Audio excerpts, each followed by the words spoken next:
بسم اللہ الرحمن الرحیم۔ السلام علیکم۔ حضرت علی رضی اللہ عنہ فرماتے ہیں کہ جو شخص لمبی زندگی چاہتا ہے تو صبح کو کھانا جلد کھائے اور شام کو دیر سے کھائے، اپنی چادر ہلکی رکھے اور عورتوں سے میل جول کم رکھے۔ پوچھا گیا کہ ہلکی چادر سے کیا مراد ہے؟ فرمایا قرض کم لیا کرے۔ حضرت علی رضی اللہ عنہ فرماتی ہیں کہ کھانے کی ابتدا اور انتہا نمکین چیز پر ہو تو اللہ تعالیٰ 70 قسم کی امراض سے حفاظت فرماتے ہیں۔ نیز آپ رضی اللہ عنہ کا فرمان ہے کہ روزانہ اجوا کھجور کے 7 دانوں کا استعمال پیٹ کے تمام کیڑوں کو ختم کر دیتا ہے، اور جو شخص روزانہ تازہ منقع کے 21 دانے کھاتا ہے وہ مرض الموت کے سوا کوئی جسمانی مرض نہ دیکھے گا۔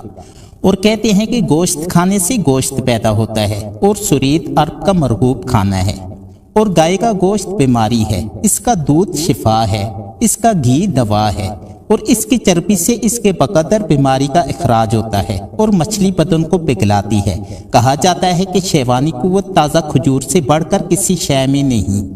خوشبو دماغی قوت کو بڑھاتی ہے اور بینائی کی کمی کو دور کرتی ہے، تاہم کثرت استعمال پسندیدہ نہیں، اس سے خشکی پیدا ہو جاتی ہے۔ یہ بھی کہا جاتا ہے کہ نرم لباس خون بڑھاتا ہے، کھرترا لباس خون چوستا ہے، اور یہ بھی مشہور ہے کہ زیادہ خوشی شدت غم کی نسبت زیادہ خطرناک ہوتی ہے، کیونکہ مسرت کی تاثیر میں برودت ہے، اور برودت حرارت کی نسبت زیادہ مہلک ہے، اور غم کی تاثیر گرم ہے، اس لیے کہ وہ جگر سے پیدا ہوتا ہے۔ صبح کھانے کے بعد کچھ لیٹنا اور شام کے کھانے کے بعد کچھ چلنا پھرنا بہت زیادہ مفید ہے۔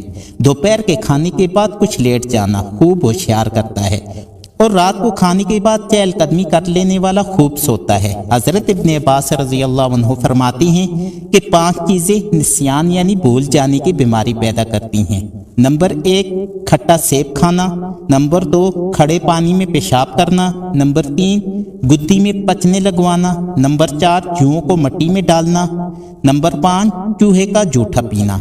کہتے ہیں کہ قبروں پر لگی ہوئی تختیاں پڑھنا، دھنیا کھانا، کتار کے اونٹوں کے درمیان چلنا، اور 2 عورتوں کے درمیان چلنا، اس سے بھی نسیان پیدا ہوتا ہے۔ کہتے ہیں کہ سبزہ پر نگاہ لگانا، جاری پانی، حسین چہرہ اور والدین کا چہرہ دیکھنا، اور نماز میں سجدہ کی جگہ نظر لگانا، لیمو اور سرخ کبوتر کی طرف دیکھنا نظر کے لیے مفید ہے۔ کہتے ہیں کہ سردی میں آگ کی 5 خوبیاں ہیں۔ نمبر 1 سردی کو ہٹاتی ہے، نمبر 2 چہرے کو نکھارتی ہے، نمبر 3 کھانا خوشگوار کرتی ہے، نمبر 4 تھکاوٹ وغیرہ کو دور کرتی ہے، نمبر 5 وحشت کو انس میں بدلتی ہے۔ فقی ابو اللیث رحمۃ اللہ علیہ فرماتے ہیں کہ ابن مکفہ کا قول ہے، جو شخص ہم بستری کے بعد پانی سے استنجا نہیں کرتا اور پتھری کی تکلیف میں مبتلا ہو جاتا ہے تو اس سے اپنے نفس ہی کو ملامت کرنی چاہیے۔ ابن مکفہ کا یہ بھی قول ہے کہ جس کو احتلام ہوا اور غسل کیے بغیر اس نے اپنی بیوی سے ہم بستری کی اور بچہ پاگل یا کم عقل پیدا ہوا تو اپنے نفس ہی کو ملامت کرے، اور کسی نادان کا یہ کہنا مناسب نہیں کہ مجھے کئی بار ایسا اتفاق ہوا ہے مگر کوئی مضرت نہیں دیکھی، اس لیے کہ چور اگر پہلی بار ہی پکڑا جائے تو چوری ہی ختم ہو جائے، اور پہلی بار ہی اگر کوئی بیماری میں مبتلا ہو جائے تو دنیا میں کوئی تندرست باقی نہ رہے۔ مشہور بات ہے کہ جمعہ کے فوراً بعد ٹھنڈے پانی سے نہیں نہانا چاہیے، اس سے بخار ہونے کا خطرہ ہے۔ مناسب ہے کہ فارغ ہو جانے کے بعد استنجا کر لے، اس لیے کہ اس میں جسمانی صحت اور عافیت ہے۔ کہتے ہیں کہ گرمی اور حریف کے موسم میں جمع کی کثرت مضر ہے، اور سردی اور ربیع کے موسم میں اتنا مضر نہیں، البتہ اعتدال میں عافیت اور سلامتی ہے۔ خالی پیٹ جمع کرنے میں وہ مضرت نہیں جو پیٹ بھر کے جمع کرنے میں ہے۔ کہتے ہیں کہ بھرے پیٹ جمع کرنے سے پیدا ہونے والی اولاد بھاری طبیعت اور ثقیل مزاج یعنی تند ذہن ہوتی ہے، اور خالی پیٹ جمع کرنے سے ہلکی پھلکی طبیعت چست و چالاک یعنی ذہین اولاد پیدا ہوتی ہے۔ کہتے ہیں کہ جمع سے فارغ ہو کر سیدھے پاؤں کھڑے نہیں ہونا چاہیے بلکہ دائیں طرف کروٹ لینا چاہیے، یہ جسمانی صحت کے لیے مفید ہے، اور کہا جاتا ہے کہ ایسا کرنے سے انشاءاللہ تعالی بچہ پیدا ہوگا۔ جب تک عورت میں شہوت کے جذبات و کیفیت محسوس نہ کریں جمع نہیں کرنا چاہیے۔ اس سے بدن کو راحت ملتی ہے اور بچہ پورے اعضاء والا پیدا ہوتا ہے۔ کہتے ہیں کہ انسان جس نفسیاتی خواہش کو بھی پورا کرتا ہے اس سے سنگ دلی پیدا ہوتی ہے، البتہ جمع سے دل صاف ہو جاتا ہے، اس لیے انبیاء کرام نے بھی اسے اختیار کیا ہے۔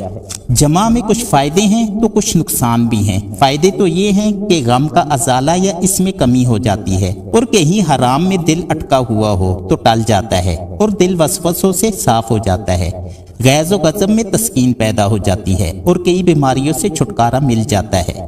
اور جمع کے نقصانات اس صورت میں ہوتے ہیں جب جمع بہت کثرت سے کیا جائے، اس سے بدن اور بینائی میں ضعف پیدا ہو جاتا ہے، پنڈلیوں میں، سر میں، کمر میں درد ہونے لگ جاتا ہے، خصوصاً جس کی طبیعت میں برودت اور خشکی ہو۔ ایسے شخص کو جمع میں کمی کرنا مفید ہے۔ بوقت جمع کلام کرنے سے بچنا چاہیے، کیونکہ اگر ایسے وقت استقرار حمل ہو جائے تو بچہ کا گونگا پیدا ہونے کا خطرہ ہے۔ مشہور ہے کہ بوڑھی عورت سے جمع ضعف بدن کا سبب بنتا ہے اور بڑھاپا لاتا ہے، اور مریضہ سے جمع کرنا بھی امراض پیدا کرتا ہے، مگر اس صورت میں کہ شہوت کا غلبہ ہو جائے۔ بعض اطباء غسل سے پہلے دوبارہ جمع کرنے یا سو جانے کو ناپسند کہتے ہیں، مگر ہمارے نزدیک ایسا کر لینے میں کوئی حرج نہیں۔ اس سلسلہ میں ہمارے پیارے نبی صلی اللہ علیہ وآلہ وسلم کی طرف سے بھی رخصت معلوم ہوتی ہے۔ آپ تو امت کے لیے مجسمہ شفقت تھے، اگر اس میں کچھ بھی مضرت ہو تو رخصت نہ دیتے۔ کھڑے ہو کر جمع کرنے سے پرہیز کرنا چاہیے، اس سے بدن میں ضعف آ جاتا ہے۔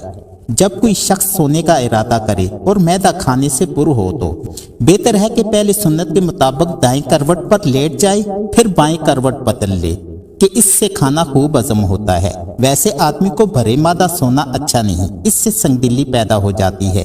نبی کریم صلی اللہ علیہ وآلہ وسلم کا ارشاد مبارک ہے کہ نماز کے ذریعہ اپنے کھانے کی تحلیل کر لیا کرو، اور اسی طرح بھرے پیٹ نہ سویا کرو، ورنہ تمہارے دل سخت ہو جائیں گے۔ نیز آدمی کو بلا وجہ پیٹ کے بل بھی نہیں سونا چاہیے۔ ایک روایت میں ہے کہ نبی کریم صلی اللہ علیہ وآلہ وسلم نے ایک شخص کو پیٹ کے بل لیٹے ہوئے دیکھا تو آپ صلی اللہ علیہ وآلہ وسلم نے فرمایا کہ ایسے مت لیٹا کرو، ایسے لیٹنا اللہ تعالیٰ کو ناپسند ہے۔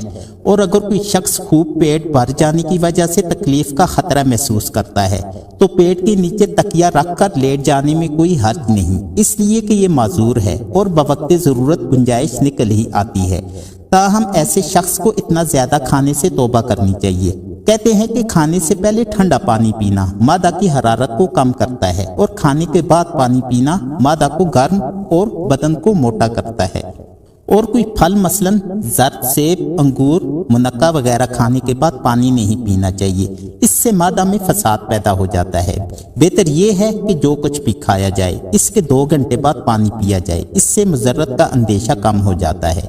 گرم چاول یا کوئی اور میٹھی چیز کھانے کے بعد پانی دانتوں کو نقصان دیتا ہے، ایسے وقت 1-2 لقمے روٹی کے کھا کر پانی پینا چاہیے، اس سے مضرت کم ہو جاتی ہے۔ کہتے ہیں کہ گرم روٹی مچھلی کے ساتھ کھانے سے پیٹ میں کیڑے پیدا ہو جاتے ہیں، اور جو شخص مچھلی اور انڈا پیٹ میں جمع کرتا ہے اور پھر نقرس کے درد یا فالج میں مبتلا ہو جاتا ہے تو اپنے نفس ہی کو ملامت کرے، اور جو شخص اپنے پیٹ میں نبیز اور دودھ جمع کر لیتا ہے اور برس میں مبتلا ہو جاتا ہے، اس سے بھی اپنے آپ ہی کو ملامت کرنی چاہیے۔ کہتے ہیں کہ مچھلی بکثرت کھانا بینائی کے لیے مضر ہے، اور پیٹ میں دودھ کے ساتھ ساتھ کوئی سبزی یا کھٹی چیز جمع کرنا بھی مناسب نہیں، اور کہتے ہیں کہ دودھ اور پھلوں کا اکٹھا استعمال بھی ٹھیک نہیں، اور کھانے سے پہلے پھل کا استعمال اتنا مضر نہیں جتنا بعد میں ہے۔ کنویں اور نہر کا پانی بھی بیک وقت پیٹ میں جمع نہیں کرنا چاہیے۔ ہاں پہلا پانی پیا ہوا ہضم ہو جائے تو مذائقہ نہیں، اور بار بار کھاتے رہنا بھی ٹھیک نہیں۔ کھانے کا ایک وقت مقرر ہونا چاہیے، تھوڑا تھوڑا کھانے سے پہلا کھانا ہضم ہونے سے پہلے پیٹ میں جائے گا تو معدہ کمزور پڑ جائے گا، اس سے بدن مختلف قسم کی بیماریوں کا شکار ہو جائے گا۔ مشہور قول ہے کہ سخت گرمی کے اوقات میں گوشت کا بکثرت استعمال کئی امراض کا باعث بن جاتا ہے۔ بدن کے لیے سب سے زیادہ مضر وہ روٹی ہے جس میں 1 رات گزر چکی ہو، بشرطے کہ سخت نہ ہو گئی ہو، اور جسم کے لیے مضر گوشت بدن کے نچلے حصے والا ہوتا ہے اور سر کے قریب کا ہوتا ہے۔ کہتے ہیں کہ بھرے معدہ کچا ناریل کھانے سے بدہضمی ہو جاتی ہے، اور روٹی کے ساتھ بادام کا استعمال یا تنہا بادام ہضم میں تاخیر پیدا کرتا ہے۔ ایسے ہی تازہ یا بلا خمیر روٹی بھی دیر سے ہضم ہوتی ہے۔ توت یا زرد آلو نہار منہ کھانے میں کوئی حرج نہیں، مگر کھانے کے بعد بیماری کا باعث ہے۔